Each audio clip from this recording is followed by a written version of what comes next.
So it seems like just about yesterday there was a mummy that was discovered in Mongolia. Now, this isn't a regular mummy, okay? What was up with this mummy? Well, this mummy was alive.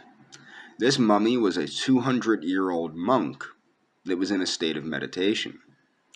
Now, what makes this so interesting is one of the reasons that humans might live a little bit longer than other mammals of similar sizes is our sleeping and the repair mechanisms that are activated during sleep.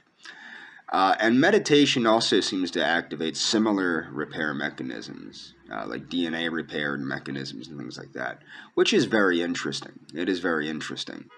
But, it's reason enough for me, I think, to start taking back up meditation. Now, the type of monk that this was a Mongolian or Tibetan monk, which means that they were a practitioner of Tibetan Buddhism. Now, I have reached out to Angela of Angela's Symposium, who speaks Tibetan, or not speaks, but she's fluent in Tibetan and Sanskrit as an academic.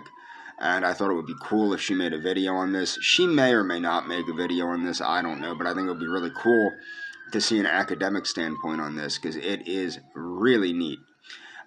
It's been thought for a very long time. There's a number of different. I'll leave a link to another Chinese gentleman, not obviously not Mongolian and not Tibetan, but a Chinese gentleman that was thought to have lived to be over 200 years old too. But everybody thinks it is, phony because the records back then are not the greatest. But it's interesting because I've been a true believer in these things. I'm also a true believer in things like Comte de Saint Germain, the Count Saint Germain, and things like that. I believe that these things are very probable, very real. I think that the verification is hard because these people are trying not to be found in many instances. So I do believe that in some of these cases, these are very real situations. I'm skeptical, of course. You have to have a healthy amount of skepticism, but this is interesting because it shows with very primitive technology, extreme life extension is possible. Now, of course, the state of this monk was not too good. This monk looked like a mummy, okay? But if people know anything about the legend of Bodhidharma, when Bodhidharma went to the Shaolin Temple, now the root of all of the martial arts, allegedly, it's not true, but allegedly comes from Bodhidharma's exercises, his yogic style exercises that he brought from India to China to Shaolin Temple. And the reason he brought those exercises to the Shaolin Temple is because the excessive amounts of meditation were making the monks weak and feeble and easily, victims of marauders that were taking their donations from the public and whatnot. So it was these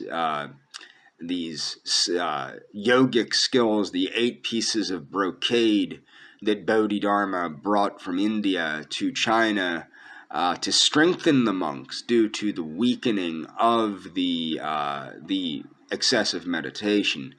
Now, what is interesting is I did do a book review on a book called it was a book on breathing exercises. I think it's called Breathing Your Way to Health. I'll put a link to that book review in the description.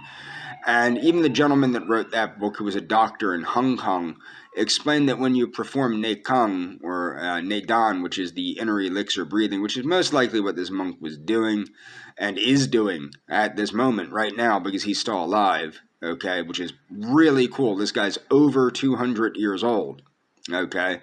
So this inner elixir breathing and inner elixir meditation, this should be accompanied with something like iron body or muscle, bone, and tendon changing Qigong, or one of the other external systems of Qigong, or weightlifting, or things of that nature, according to the gentleman that wrote the book, Breathing Your Way to Health. But I wanted to get this video out there because everybody knows I'm way into gerontology, way into juventology, and I thought this was very much worth looking into. And I strongly encourage people to look into the links in the description. I'm going to leave some links in the description. Now, sleep does help activate some of these repair mechanisms, and obviously sleep is within the range, it's within the reach of everyone. So that is one of the reasons I recommend people get enough sleep. I personally have to take a siesta and regular sleep to get enough to get my regular 8 or 9 hours of sleep. You need 8 or 9 hours of sleep. I still can't get it straight, but you have to balance it with vigorous exercise. And that's all for this video. Check the links in the description.